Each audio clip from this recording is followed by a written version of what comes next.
Mark, What? we're live. Oh, hello. No, I was ready. I, Mark was having a good time. He was I, busy reading up on Smash Ultimate lore. uh, unironically, I was because I was curious. I was like, what has Who's Zane winning? done recently? My bad. Well, that's a different Zane for Golden Different Zane. Guardians. Right True. now, we are looking down the barrel of match point for the side of YUBI, who just had back-to-back dominating games all through the power of Jeff Godgamer and Brian Sang during the laning phase. Yeah. Okay, so something has changed. I might get a new bingo tick as it's the Mordekaiser ban instead of the Urgot ban coming through this time in the Sejuani first pick, as Sejuani has won every single time on blue side. No. Well, it has won every single time, but it was not on blue side last game because it was being played by red on the red side. And so Mhm. Jaffe gonna be taking that away from them this time. But with the Urgot still up, my bingo check is still alive.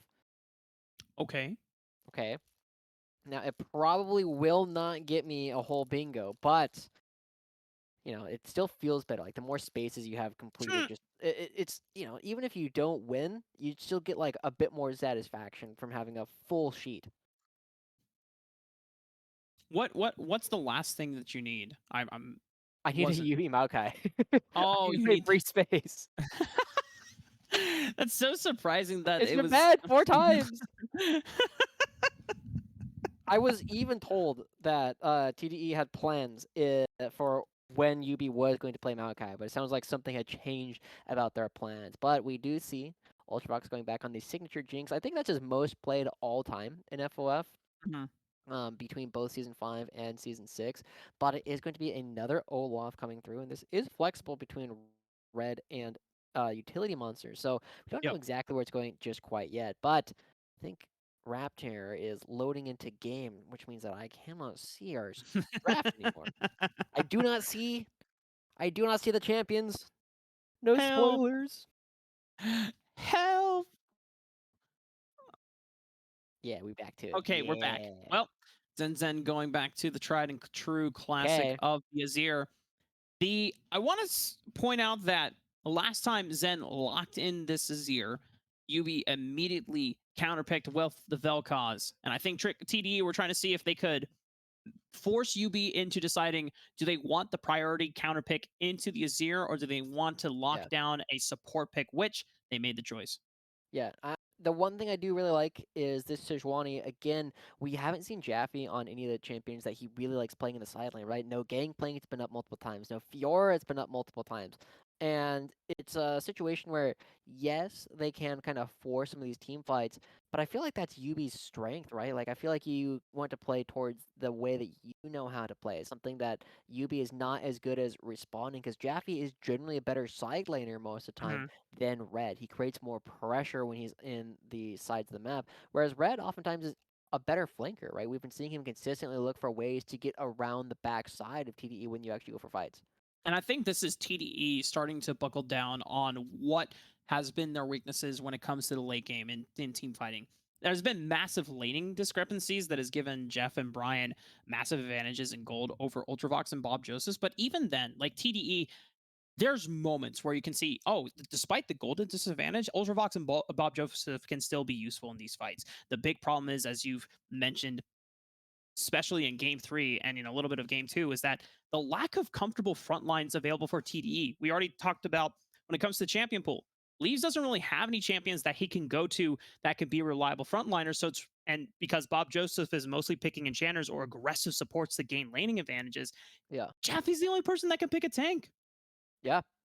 So we'll see if Bob Joseph can kind of turn that around as we see another Blitzcrank cover coming up for Brian Sang, and he has consistently been getting the better of Bob Joseph in this series thus far. And as the Blitzcrank does end up getting locked in, well, one, I'm hoping Bob Joseph continues to pick unique champions, but two, the first thing that kind of comes to mind is you want another frontline champion to support the tank. This You would need be a an off moment, tank. You need yeah. your Winston. You need your Diva. Hmm. And this is a moment too where, picking someone that wants to go in, that does nullify a lot of the advantages of what Blitzcrank would normally have. If you net the Jinx, then that's still bad for the Jinx. But Oh, Okay, this is not what I expected. Not For one honestly thing. sure how this matchup goes. It's tough because whenever Thresh like winds up, he's liable to get hooked again, right? And remember, a Blitzcrank hook is a little bit more effective at displacing your opponents than Thresh is. And because Thresh like roots himself, it's really tough. So you kind of play this constant game of chicken between these two hook champions as to how they're going to hit each other. And the thing that I'm seeing is that Thresh is okay Oh. at being a frontline. This is a frontline champion, but it's going to be diving. It's not creating space. It creates space by forcing the other team to turn around and deal with your diver.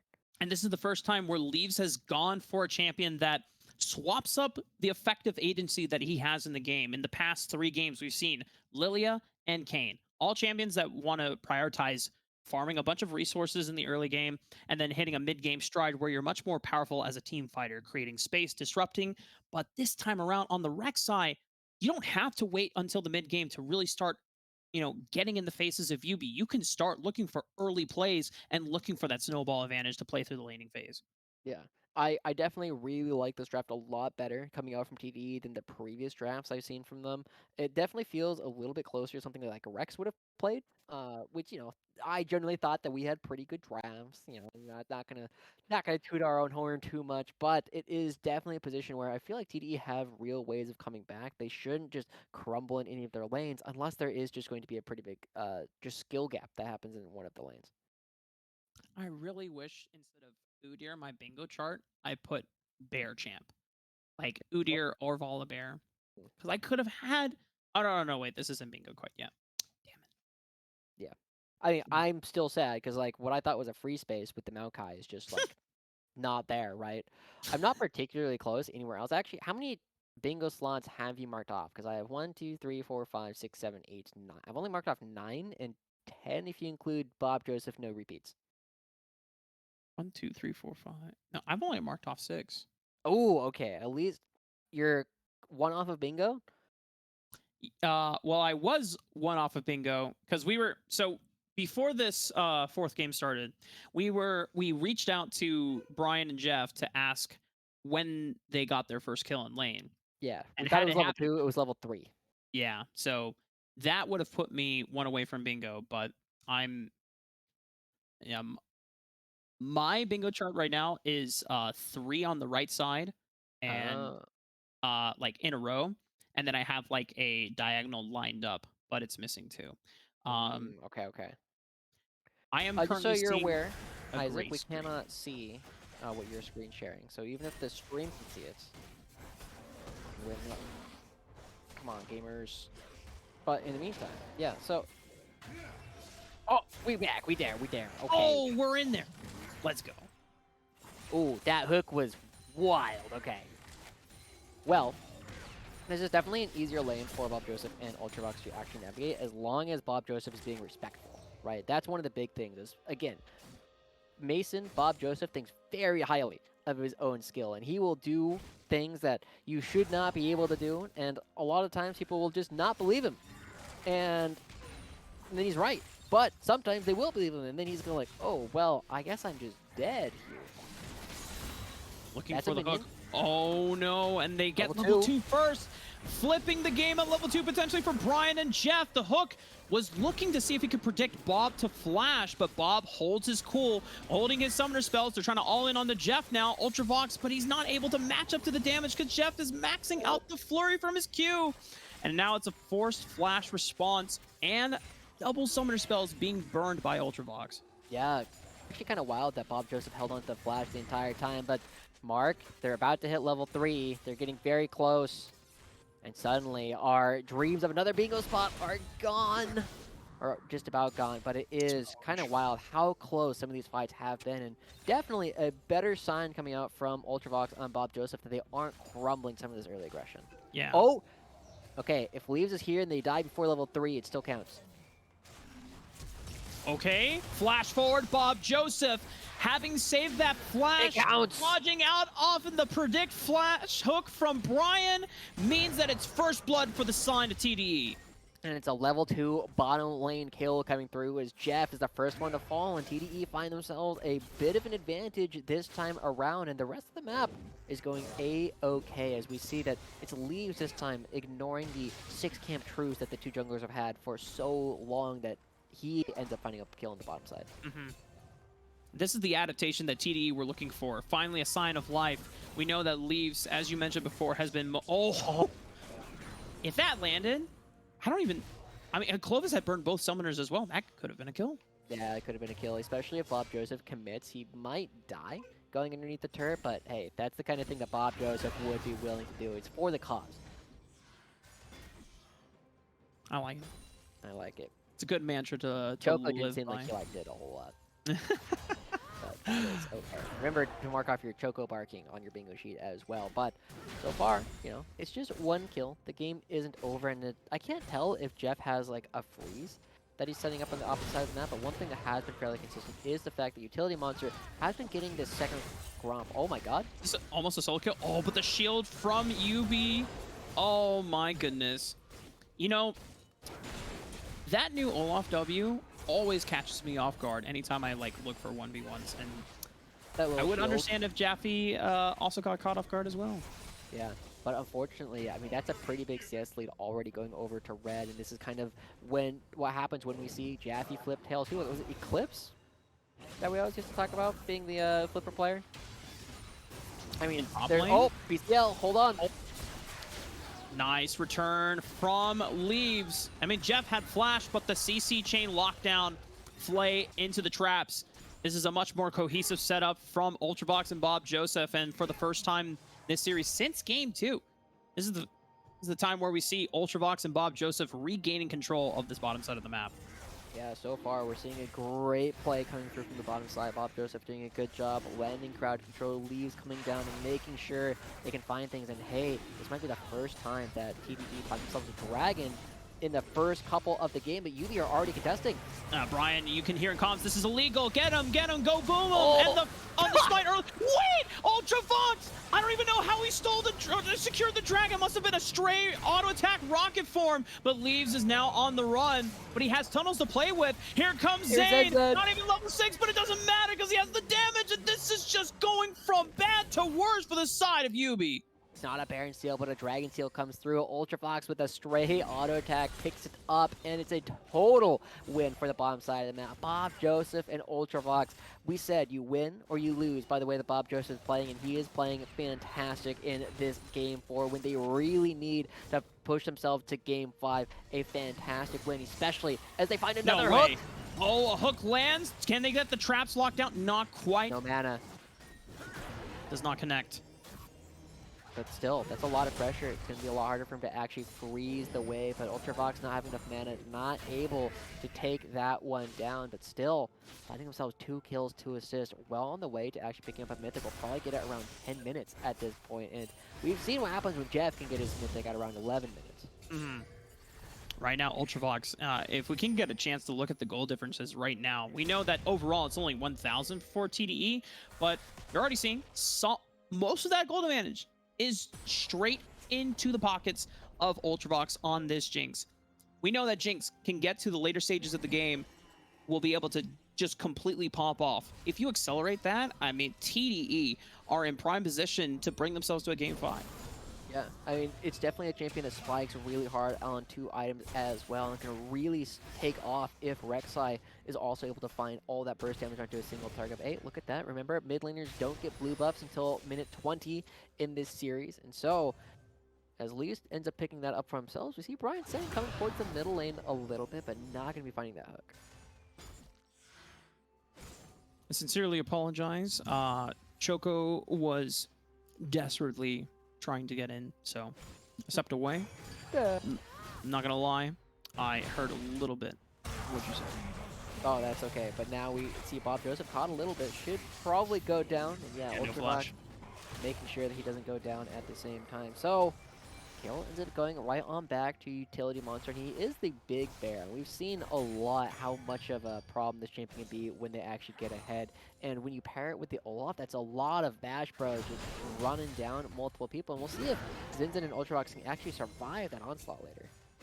For Utility Monster, this is the first real thing that he's been able to fight back on in terms of alleviating pressure for the bottom side of the map. However, Ultravox still has a shutdown for himself, and even though Bob Joseph is the one that gets caught out, Yeah. he gives his life to make sure that the advantage is still maintained for his AD carry. Oh, yeah, I also got to address something in Twitch chat. They're asking, what is Fishy Fishy on the bingo card? And that is Belveth after they get a Rift Herald or a Baron. But, Unfortunately, Belveth is not coming through. Leaves' Belveth has been banned 4 games in a row. And so we haven't had an opportunity to actually bring it out, because when you start getting all the little fishy fishies, you get free turrets all over the place. But we haven't had an opportunity to do that. Again, all the champions I had listed have just not come up at all, except for the Yumi hover, which might have been done specifically because I put it on the bingo sheet. I think that's what was going to happen. Oh, what is this for? Is this going to... It's close. I respect that, Spencer. Ultravox going for the cheeky Rift Herald steal, but Utility Monster is able to burn it down before there's even a chance for a steal to happen. But on the flip side, Leaves has just been pandering through the bottom side of the map, and Civillock, I don't know if he has Flash quite available yet. Yeah. It's up, but it doesn't matter. He chooses to hold on to it instead of wasting it, as we see this Rift Herald getting crashed up in the top side of the map. Jaffe's really struggling in terms of farm, and this turret will have a lot of HP, but look at this. Leaves is coming over to make sure that no dive happens. Oh, 2v2, and another one through from Bob Joseph. And for the first time in this series, Ultravox and Bob Joseph as a duo. Oh, Brian! Yes, it goes down! But he's able to trade gold on back. I don't know if it's ideal that the shutdown bonus goes to the Blitzcrank of all people, but at least you stop Ultravox from rolling over the game. Yeah, you also prevent Ultravox from crashing this wave, picking up another play, and just getting extra gold on the map. But you see he's already got the Kraken Slayer completed. And this is a game where there's not a whole lot of direct access to the backline, right? You have the Volley Bear and the Olaf who just have to kind of run through the rest of the team, and the extra damage might be enough. You just need to kill one of them, and then you get the extra movement speed to keep yourself alive. But we have another dragon that's already on the map. Will TDE be able to get there? Top laners are not... Oh, what's up? Important lore bit. Chris Sunga, our famous producer in all of our video editing, is saying that if we go to Game 5, the portraits are going to be stick figures if Bob Joseph gets caught. Oh, Bob Joseph flashing over the wall, but it's the Disintegration Ray from Civillock that takes him out. No Thresh available for this fight to reposition Leaves if he wants to go in for the steal. It would have to be get in through the tunnel, flash to get out. Oh, he gets it! Leaves does not get out alive, but that's 2 dragons over to the side of TDE. Okay, the gold lead has evened up, though. That's a lot of shutdowns that have been picked up for the side of YUBI. But the 2 dragons currently going in favor of TDE. This might be our 7 dragon game, Mark. This is the kind of thing where we are going to have a lot of very bloody fights coming through. And this is supposed to be the wheelhouse of the YUBI members, whereas TDE need to find their leads earlier on. As Ultravox find this red buff, does he know that Utility Monster is here? He has a sense. Yeah, you see those like question mark pings. They're like, yeah, he might be. There's someone here. Looks like Utility Monster should be able to walk out scot-free. No real threat or danger. Still has ulti and flash to work with in case Leaves and Ultravox wanted to pursue, but Bob Joseph says, I can at least burn his ultimate potentially. Play comes in, old Utility Monster, looking for the shield. I think you're gonna have the pop ulti, but he didn't believe him. Didn't believe him. Yeah, I mean, it was kind of wild too. The Lantern doesn't pull him over, and now Red catching Jaffe in no man's land. Jaffe's like, please don't take my jungler's camps. He needs those. My frog. But Zen is coming over. There's a ghost available for Red, but if you throw, depending on when you throw out the Emperor's Divide, you might be able to stop him from being able to just run away or run you over, but they're just gonna damage check him, and it's enough to take him out. Shutdown goes over to Zen. 3 separate fights all across the map. We see Ultravox goes down in the bottom lane, but Leaves also picks up Civillock in the mid lane at the same time. But 2 of the fights go in the way of TDE, and only 1 of them goes in the side of YUBI, as we get to see a little bit of what's going on in the aftermath. But if we go back, what is this? I think we went back really far. Was this the... Yeah. No? Well, we will have a solo kill in the mid lane. We also will see Ultravox die in the bottom lane. And as we speed up a little bit, yeah, we will see Utility Monster die again. Watch this Lantern. He doesn't actually pull Weeze for the wall because of the timing a little bit off. But they do end up getting Utility Monster. And then it just kind of becomes chaos across the board as every single player on the map decides that it is time to fight. Let's see, what do they do? Oh, this is cheeky stuff. And just is able... Damn. And the ward, too. Brian is so good at just slipping the hook in, man. That is crazy. That's like the third time we have seen between this game and the past game where you feel like those minions should protect Ultravox. It just gets him. Just gets him. Yeah. Brian is really good at landing all those hooks. And I guarantee what happened in the mid lane was you just had Leaves, you know, he Prowler's Claws onto the other Void Monster and just rips him a new one. And that's all you really need to do. But 1,000 gold lead still going over to TDE. They're up 2 dragons to 0. And this is the first time that, or I guess the second time, right? Because in game 1, they did have a decent lead early on. They were just giving up the dragons for it. Now they have a smaller lead, but they also have the dragons coming through. And Jinx is going to be coming online really in a real fashion when they pick up their second item, whereas Azir, you know, is starting to do a little bit of damage, but the Rek'Sai is fully in their prime. Yeah, and this is the strongest point for any Rek'Sai main. You hit this first item, Prowler's Claw, and you can pretty much 100-0 almost anyone bar a tank, right? Yeah. And just the lethality of this champion means that Jeff cannot step up without vision. Civillock cannot step up without vision. Yeah. And so they always have to be back to their turn. This is where the, you know, knowing your opponents works out really well. The players that you're likely going to catch out. Uh-oh, Ultravox. Flashes away. Bob Joseph had the Lantern ready, but now they just get him on the route. And Zen Zen with the teleport means that Brian is forced to leave his AD carry behind. Oh, what the hell was that? Unfortunate interaction, but maybe Leaves will just go into the tower and just takes him out thanks to the Void Rush.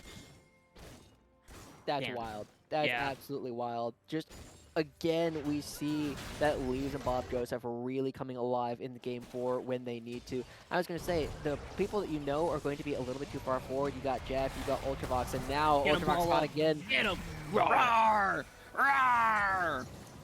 Aw, not enough damage in the tank. And the turret goes down anyway. So, but yeah, a lot of players are well known in these two groups to kind of be a little bit too far forward, but as turret in the bottom side goes down, I'm pretty sure even though they don't get the kill on the bottom side, I think Utility Monster saves the first brick and it goes over towards red on the top side of the map, even though 2 turrets get picked up by TDE. Despite all of this, the gold advantage seemingly would be far more on the side of TDE, but just off the back of Red's dominance in the top side of the map. It allows YUBI to be within 2,000 gold distance. Actually, now it's 1,000. Bob Joseph's looking for a Hex Flash set up here. Ooh, nice try. I really like the holding of the abilities until he can get Brian, just slightly misjudging the range, but with 30 seconds left before the dragon, notice everybody has their teleports available except for Zen Zen, and he is already here.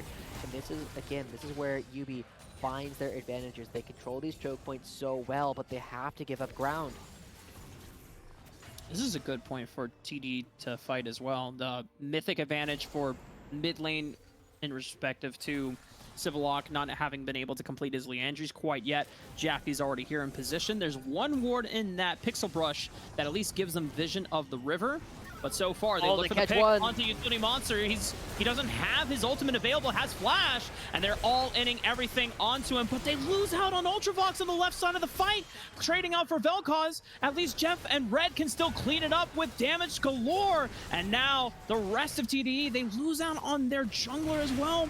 This dragon should go over to Utility Monster. Oh, one hook lands, other goes wide. It's not over. This is something where you can still pick up a couple of kills here if Zen Zen wants to walk forward, but be careful. Red's running him down. Red is just doing everything that he can to push Zane off of it, and he just completely takes out Bob Joseph. Flash forward from Jeff, wanting to get the slows down onto Zane. He's gunning him down with the arrows. Oh my goodness. Jeff, even down an advantage to Ultravox, is able to have enough damage to take out Zen Zen. Yeah, but we also saw this is another thing that TDE does. So first off, Josh misses flash over the wall, so go ahead and mark that one on your bingo sheet. But they leave Ultravox to die, right? They go so far forward to try and chase down people on the bottom side of the fight that Jinx can't get in, not able to find a way away from the Ash Arrow. And Ultravox, the most fed member on the entire map, is just left to die. You can't afford to do that in these fights that are so close. They give the one Mountain Dragon over. There's still a small advantage to TDE. They still have their players coming on relatively soon, but that's a fight that should have been solidly in their favor, and they gave up more kills and a dragon. Potentially an oversight from TDE, just forgetting that who had the resources going into that fight, not seeing what their win conditions were, and they were so built onto the point that, you know, Leaves super strong, Bob Joseph having that killer mindset, wanting to go forward, but forgetting about who's going to care for the backline. Yeah, who's going to care for Little Spencer? Now Utility Monster runs forward. Bob Joseph goes in, two-man flay, but Jeff and Civillock this time are set up to fight front to back, and they've already eliminated it. Once again, Bob Joseph and Leaves. Jaffe is here, but Zane and Ultravox cannot get into the fight to really position themselves well. Jaffe's not coordinated quite yet to set up in front of them. Oh. Good ultimate though, lands on his block. Ultravox has resets now to play with, but you have to watch out for Red. He zooms on in with Ragnarok. Zane and Ultravox trying to take him down. Barely! Ultravox living with sub 100 HP, but Red giving his life for the greater cause, nets YUBI, the Rift Herald. An extra kill for a Rift Herald, but now as it gets dropped in the mid lane, it should be able to pick up the mid lane turret as well. Zenzen needs to be careful. The Ash Arrow is coming up within about 15 seconds. They can still dive him, and this turret's just gone. Tier 2 or Tier 1 already gone. Oh, Jeff, is he going to do it again? Bob Joseph looking over the wall. Zane dashes in to get a little bit of the shield. Leaves with the knockup. Utility Monster's going to stun him down, but Jeff already knows he's living this encounter, flashing the Mastery 7. Brian punishing Bob Joseph for stepping up once again with the hook. Utility Monster has enough damage to tear him down to size. And just as we saw, the early game advantage netted by TDE, it is being capitalized on by YUBI. They're struggling to play around Ultravox every single time. It's really difficult for them to get in because they have so many opportunities to try and go forward. But we'll take a look at a replay here in just a sec. And it feels as though the team fights consistently are going in favor of YUBI once again. We get to see all the way back at the Dragon. Remember, this is after Ultravox was already dead. But they get people out, and this is, I think this is the second time, or this is the first time, right, that Zenzen tries to go forward, believes that they have the damage necessary to take people down, but they just don't. This Azir doesn't have the AP necessary to really shred through anybody yet. They need to get the Rabadons online. They're a far cry away from that. And I wonder if this is just the pressure settling in onto TDE. They knew they had the advantage going to this Dragon fight, but as soon as they lose it, they're starting to lose sight of, hey, we already have the first two dragons. We should just give up this third dragon and just play for later fights. They're letting the pressure of this match point potentially getting to them now.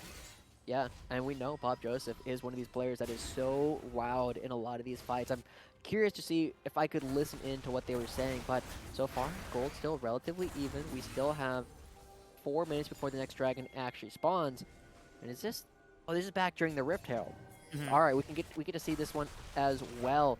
But this is one of those spots where you see the front line and the back line like aren't necessarily quite on the same page as they start to set up. Whereas the YUBI team, they just know like, hey, yeah, we're just going to go. Look at where Ultravox is. They can't get their back line together, and so Ultravox on one side, Zenzen on the other. They're doing a lot of damage into the front line, but they have to give ground as Red pushes them down towards the bottom side of the map. And the only reason they even get some kills back in this fight is because Civillock makes the same mistake. They leave Civillock out to dry. Civillock needs to move himself into the pit, ends up getting caught, and it's something that TDE can prey upon. And at this point, YUBI recognize, hey, you know what? We're going to just net this Rift Herald. Red, do whatever you can to push them off of it. No further resets will come in. And I believe as the replay extends, this is where just underestimating. He stays too close again. Yeah.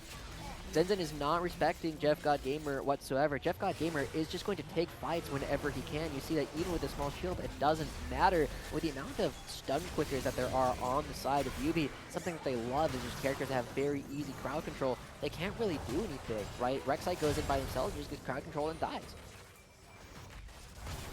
Thank you for pointing that out, because I have something on my bingo sheet, a no fun comp where someone has more than 2 point-and-click stuns. Oh, did Nautilus count? Uh, Because that was in game one. yeah, but did they have? But I don't think they had more than just Nautilus though. Oh, maybe. I don't remember. That was a long time ago. But I Yeah. mean, you have 1 point and click stun from Volibear. You have 1 point and click stun from the Blitzcrank. So it's very easy for them to lock down a single person once it starts. But we gotta play around this backline, right? Ultravox is still very, very strong. Zenzen is still very strong as well, but they need to have space created for them. And this has been one of the challenges that TDE has faced this entire season, whereas YUBI, again, still very much in their wheelhouse. They are very much in a position where they can just take a lot of these team fights, but Red's far away as teams are starting to jockey for the Baron. Getting to the point where YUBI are in a position to start contesting more easily at these team fights, and this is something that we've been alluding to the entire series, that this is their favorite on.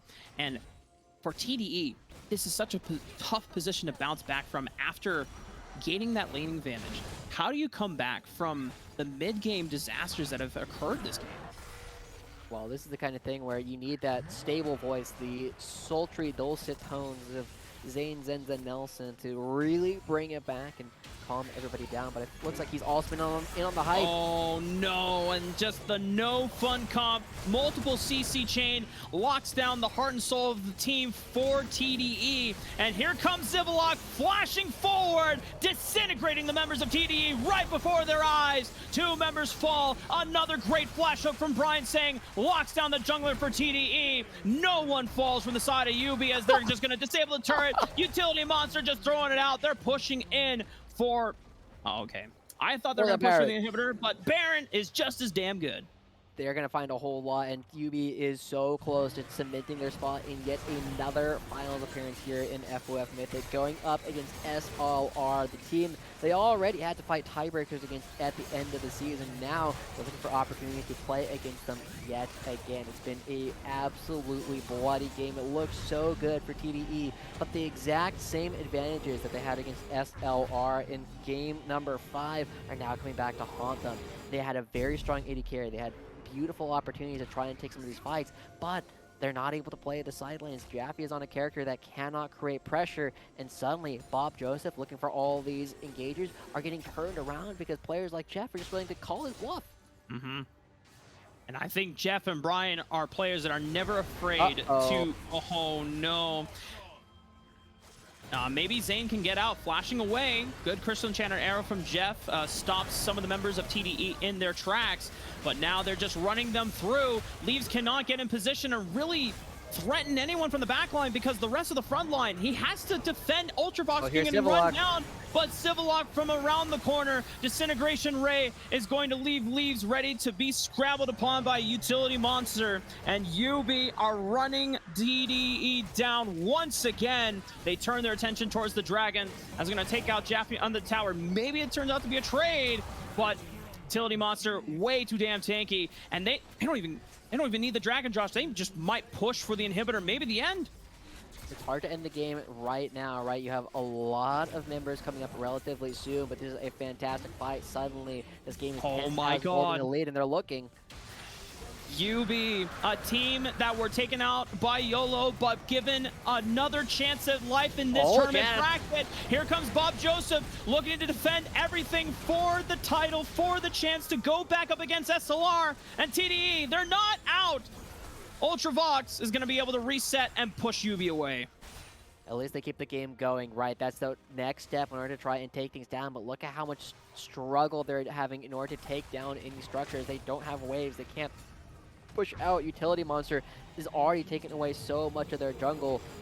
It feels like such a difficult position at this point, right? They had such a strong bottom lane to play around, but YUBI has been able to correctly identify when they can actually take these fights. They jump in, they get on top of the members that they need to, and the Bash Bros, the Volibear, the Olaf coming out from the Freljord are just running members down over and over again, and suddenly it feels like all the peel tools that are available for TDE don't mean anything but all the unstoppable they have to deal with. And I really want to talk about how well Jeff and Brian were able to bounce back after a really devastating laning phase. This was the first time where Ultravox and Bob Joseph, save Leaves being able to come in as intervention and accelerate that advantage for Ultravox. They bounced back. They just, as you said, called multiple bluffs by the side of TDE in these mid-game fights. And when we talk to some of the community members, even Fang over Fang, the opponent in grand finals for either YUBI or TDE, one of the players that he constantly talks about that could be the best player in the league is Jeff Godgamer, and how much respect he has for him as a player. Yeah, you should talk to Fang or Fang again. He doesn't necessarily think that anymore, but it was true for a long time. That narrative has shifted a little bit, but we are still seeing how much effect that these guys have had. Again, a team that has been so consistent over 4 seasons, they've only really changed one member, right? It has been Freelancer being replaced by Red, and now as they start lining up, there's nobody defending the Nexus. There's only one Nexus turret. The Super Minions can do that from the mid lane from this position, and I feel like TD have finally figured that out as they give up the ground. This entire top jungle quadrant does not belong to TDE anymore. The bottom quadrant of the jungle also privy to being taken completely by YUBI. The Baron buff no longer on their side. They still have no difficulty in pushing in these waves. They're pressuring for the top inhibitor. Hook doesn't land. Crystal Enchanter Arrow does not land either. So TDE are going to hold on to life for a couple more minutes. So, I mean, the big question now is, do they want to try and fight for any of these objectives coming up? You have another Mountain Dragon in about 2 minutes. The Baron is going to be spawning shortly before that. TDE still have this Azir that is scaling into the game, but is getting outranged, and so you have to really try and decide how much can you actually give up. YUBI know exactly what they want to do. They're just like, yeah, let's go fight every objective. Don't really care what the objective is. We're going to be there. We're going to be there first. We're not going to let TDE try and set things up. We're going to use our better vision and the Blitzcrank to deny access. And remember, at the beginning of this game, Leaves was what? He was like 5-1. He's had 5 consecutive deaths. Since then, they have not been able to convert their lead to something more substantial. And this is a character that does not scale nearly as well as Volibear into the rest of the game. Yeah, and, you know, while we're in the part of the game where Rek'Sai doesn't feel as great of a pick, I think this was kind of the best shot that TDE had. They clearly were lacking a way to get Ultravox and Bob Joseph away back into the game through the early laning phase, but that mid-game fight around Dragon has really crippled them. Utility Monster taking a lot of damage up front. Jappy goes forward, gets the ultimate out of Utility Monster. Still another minute away before the Dragon spawns, but Red, someone's got to tend to that Viking in the bottom side because he is pushing for that inhibitor tower. Yeah. This Olaf, impossible for them to deal with. They're pushing in the mid, they're pushing in the bottom lane, and as all the vision gets denied from TDE, they lose another inhibitor turret.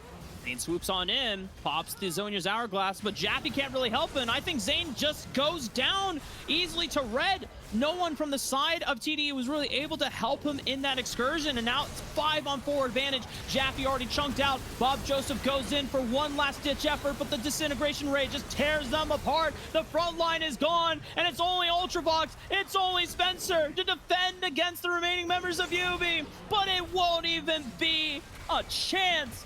YUBI, after getting knocked out prematurely, giving a chance at life once again in this tournament, will cement themselves back into the finals for FOF.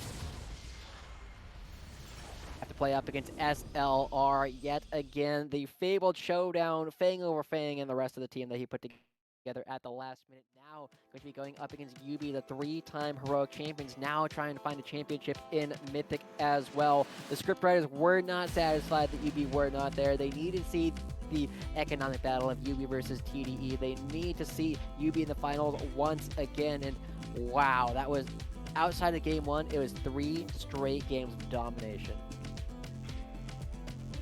Incredible bounce back from YUBI, not just from game 1, but also within game 4, as that was the strongest signs of life that we got to see from TDE after the first game of the series. And while, you know, I think we know that TDE are definitely going to be feeling disappointed about their run ending here after having so much expectations from their series against SLR. For YUBI, fantastic. This is an incredible way to just be coming back into the tournament after, you know, a brutalizing 3-0 defeat just last week. we'll see how they actually come back. We don't know exactly when the grand finals are actually going to be. I've heard rumors that they might be tomorrow. I've heard rumors that they're going to be on Wednesday. Don't know exactly. Oh, they are going to be tomorrow is the word that I am going to be getting. But very fun stuff already coming through between YUBI and SLR. I honestly really looking forward to actually seeing how these teams go through and which team will actually be able to solve things. But Mark, the big question I have now, how many squares did you get on your bingo sheet? I did not get a bingo. But Same. I got 1, 2, 3, 4, 5, 6, 7, 8, 9, 10, 11. I got 12. But no Damn. bingos at the very least. Damn. Maokai never got picked because it was banned 4 games straight. Yep. But still, hope you guys have enjoyed playing along with us. I don't think we're casting tomorrow, but I know we do have an interview coming up with some of the winners. To make sure, are we going to break before we get to that interview?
Hello, gamers, and welcome to the winners interview after an exciting series and a very intense couple of days with preparing for all of this. We have back from the dead Team Universal Basic Income taking down Trickle Down Economics 2 Strong's Rising, and I have with me one of the fantastic players who did such a great job through the series. I've got Brian saying with me. Brian, how are you feeling after that victory? We're feeling pretty good. It was definitely, we were really shaky game 1, and on game 4 too. They had came out to a really strong start, and I think we were all kind of feeling the fatigue because it's been a long days for all of us. Coming into the office, and like 6:30, 7:30. So we were just kind of really glad we were able to hold it together and not make it go to a game 5. Where I think TD definitely would have had the upper hand. Yeah, definitely. It has a lot of elements. A lot of this was put together due to the circumstances over the weekend, and I was just kind of Mhm. curious as far as you guys getting that news and having to prepare so quickly. What was that like, and how did you guys kind of get ready for this series that was coming up so fast? Yeah, definitely. When the announcement came out, I was about to collect my pension, and I got called back to duty, which is really unfortunate. I don't think any of us had really played for like the entire week. We'd all been taking a break, but when we got the news, we were like, "All right, let's quickly do some, draft prep. Kind of get ourselves into the proper mental state, and hope we haven't decayed too much in the week that we haven't played." So we, tried to get some practice games together, just try to get our communication and really just shore up any cracks that might have appeared during our downtime. Yeah, fair enough. And I think you guys really showed up today. But let's go ahead and let's start breaking it down a little bit. So, I was looking at game one, which of course was the game y'all dropped. Was that more to do with the Escape versus Ultravox layer, or was it maybe more that you guys just needed to kind of shake that rust off and get back into your mental states? I definitely think that while it definitely took us a game to get into the swing of things, I think the biggest contributing factor is probably the Caitlyn pick. I think we had a lot of difficulty both dealing with it, and when we pulled it out against TDE in game two, they didn't have a really good answer to that as well. I think that the amount of pressure it gives you in lane and then the range advantage you have over other AD carriers kind of gives you an unprecedented amount of freedom. So really, once we picked our own Caitlyn and then just started banning it once we were on the red side, I think had a lot more success because I think TDE plays their death ball, they play their kind of protect their AD carry combo. When we remove that Caitlyn and make be it whichever Spencer, Ultravox, or Escape, play somebody who's maybe more short range. And I think or even just somebody that's not doesn't have so much control over the lane. Like, I think gives us a lot more play against them. So really, we were kind of revolving around the Caitlyn pick once we realized that after game one, game two, we were like, all right, let's just keep banning it. Make sure that if we're on red side, we won't let them have it again. So that way we can kind of exert more influence over the bot lane. Yeah, I couldn't agree more. Definitely the Caitlyn influence in the first two games definitely seemed to be very prevalent. So I respect the draft plan. I'm sure Utility Monster played a role in that as well. And, we didn't get to do quite a hype video. So I'm going to give you a quick chance to give your thoughts on what it's like preparing to go up against someone like Bob Joseph in your lane and the dynamic that you and Jeff have versus Ultravox and Bob Joseph. Sorry. Yeah, I know Ultravox. I played with him before. He's a very consistent player, very strong at doing his job. He's a very consistent damage threat. And Bob Joseph, he's very aggressive. He's known for these unorthodox picks. You see the Heimerdinger, you see the stuff like that. And so, kind of together, they kind of form this unlikely duo. So it's definitely very scary because you never know what Bob Joseph is going to pull out next. And Ultravox is always going to be a consistent performer. So we were definitely Jeff and I were looking to try to make sure to exploit exploit the openings that they left us. So sometimes they stepped up a little too far. Sometimes they're able to just find the pick, and that really gave us kind of avenues into each game. Gave us avenues, and then especially in game four, it let us come back and we were in a really losing spot. Yeah. I think that was very well put, with those different layers, especially with the not sure what to expect next. And there's definitely two kind of support situations I want to highlight. Firstly, we'll start with the joke one, and that's that is anyone else outraged that we didn't get to see the Malachi today? So firstly, I was wondering if you were looking forward to playing that champion, and then secondly, what was your thoughts on when they pulled it out in the second game, the Heimerdinger Ash, and how that kind of went in your guys' seemed for the most part favor. It kind of cut out for a bit, but if you want to give us a bit of play-by-play how that lane went. Oh yeah, sure. Yeah, so actually, I think the reason why Malachi got banned so many times is one, it's YUBI's signature champion in quotation marks, and even though technically I've cooled down on the idea of picking Malachi just because it's before I was very anti Malachi, but now I'm old, I'm washed up. I like pressing W and then it hits them and I don't miss because I get outplayed a lot. So I definitely have a lot of appreciation for Maokai, and I heard rumors that our wonderful jungler played a Maokai game with some TDE members the other day and got very large. So maybe that was a bit of a mind game there, I suppose. Uh, as for the second game for the matchup against Heimerdinger Ash, when we saw that matchup, we were like, oh man, they're just gonna shove us in constantly, and it felt we were feeling kind of bad about that. But eventually, I think our jungler did come down, and we burned some flashes early. And what that does mean, that is, without their flashes, it means it's possible for us to all in them. And then once we kind of get ahead, it's very difficult to prevent Blitzcrank from falling in, even if you're playing Hybridinger. So, in that kind of sense, even though they have this very kind of favorable lane lane dominant kind of pair where they're just constantly shoving us in, they were never able to regain that after the first jungle gank. So we were able to kind of just snowball off that, and then I was able to kind of be free and run rampant that game. Definitely, it's something I enjoyed to see. I wish we could have seen all of it on screen, but at least I behind the scenes was able to watch it and it was very fun. But from your side, there's a lot going on, especially next 24 hours as far as stuff we have to do to get ready for your series. But looking forward, of course, you'll be going against Team SLR Super Late Reveal tomorrow, and I was just kind of wondering, what are your thoughts? How are you preparing, and how are you feeling knowing that you've made it back to the finals again? Yeah, well, we're definitely feeling a little hyped up, being able to, bounce back. We thought we were eliminated all, settling down to retirement, and it's fired up these old Warriors' hearts. So we're really looking forward to fight SLR. We know it's going to be a really tough fight. Brendan, or Fang over Fang, our good friend and superstar, is a very smart player, and I'm not looking forward to having to for us to do any draft prep against him, because I know he's very, very good at enabling his players and their play styles, and also just creating these kind of cohesive drafts that kind of pull us apart. So definitely it's going to be a really exciting series, and hopefully we can put up a good showing against them. Perfect. And I think since you all are such good friends, I want to go ahead and give you the opportunity to say any well-offs or farewells to your buddies on the other side there if they're on the other inferior economic stance. Yeah, big thanks to TDE. I'm good friends with a lot of them. Spencer, Zane, or Zenzen. I think they played really well. So even if we managed, eke it out this time, I think all the games are really, really close, and they could have gone either way. So I want to congratulate them on their kind of play today and how they really made us sweat every single game. So I think they did a fantastic job. So really, really good job on everybody. Couldn't agree more, my friend. And with that, I'll give you one last opportunity that you can throw out any trash talk, anything you want to say before we hit the Rift for one last time tomorrow for the grand finals.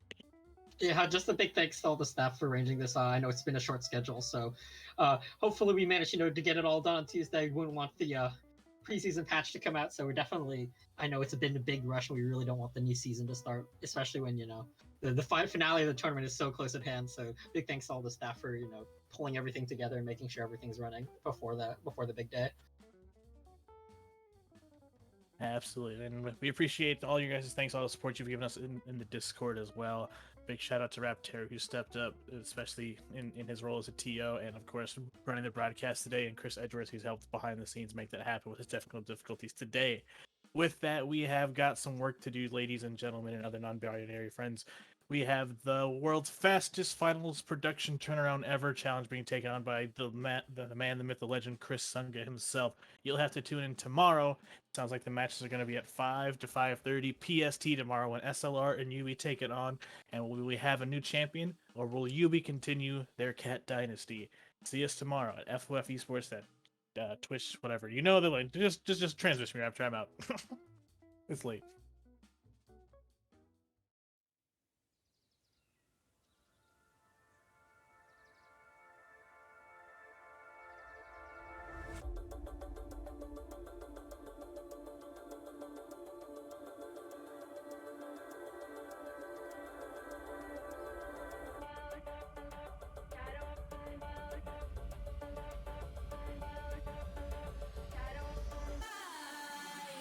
If you